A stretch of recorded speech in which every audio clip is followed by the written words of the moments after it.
కుక్కట్పల్లిలో volleyball పోటీలో MLC పట్నం Mahender Reddy volleyball ఆడి క్రీడాకారులను ఉత్సాహపరిచారు.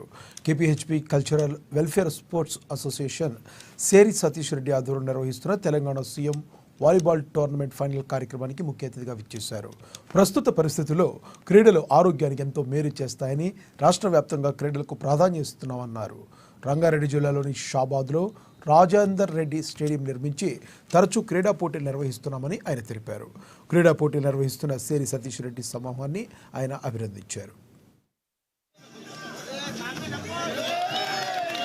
వాలీబాల్ టోర్నమెంట్ సతీష్ రెడ్డి ఆధ్వర్యంలో పెట్టడం చాలా సంతోషంగా ఉన్నది. రంగారెడ్డి జిల్లాలో కూడా ప్రతి సంవత్సరము రాజేందర్ రెడ్డి స్టేడియం బట్టి 30 ఏళ్ల నుంచి కూడా పెద్ద ఎత్తున స్పోర్ట్స్ పెట్టడం జరుగుతుంది. మేమంతా కూడా అందులో వాలీబాల్ తో పాటు క్రికెట్ అన్ని కూడా ప్రతి సంవత్సరం పెట్టి క్రీడాభిమానులందరూ కూడా ప్రోత్సహిస్తూ ఉంటాం.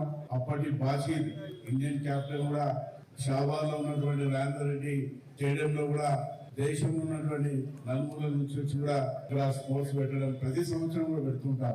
ఇక్కడ కూడా అదే విధంగా సతీష్ రెడ్డి పెట్టడం చాలా సంతోషంగా ఉన్నది. అదేవిధంగా తెలంగాణ రాష్ట్రం ఏర్పడిన తర్వాత మరి ఏదైతే స్పోర్ట్స్ కు ముఖ్యంగా ఈ సంవత్సరం రేవంత్ రెడ్డి గారు కూడా మరి పెద్ద ఎత్తున మన రాష్ట్రం నుంచి మరి దేశం నుంచి ఇంటర్నేషనల్ ఆడే క్రీడాభిమానులందరూ కూడా వారికి ప్రోత్సాహం ఇచ్చుకుంటూ వారికి కోట్లాది రూపాయలు కూడా ఖర్చు పెట్టడం జరుగుతున్నది. మరి ఈ విధంగా స్పోర్ట్స్ పెట్టడం ద్వారా మరి ఎవరైతే క్రీడాభిమానులందరూ కూడా వారికి ప్రోత్సహించినట్లయితే కాబట్టి ఇలాంటి ప్రోగ్రాం పెట్టడం చాలా సంతోషం. సతీష్ రెడ్డితో పాటు సభ్యులు అందరూ కూడా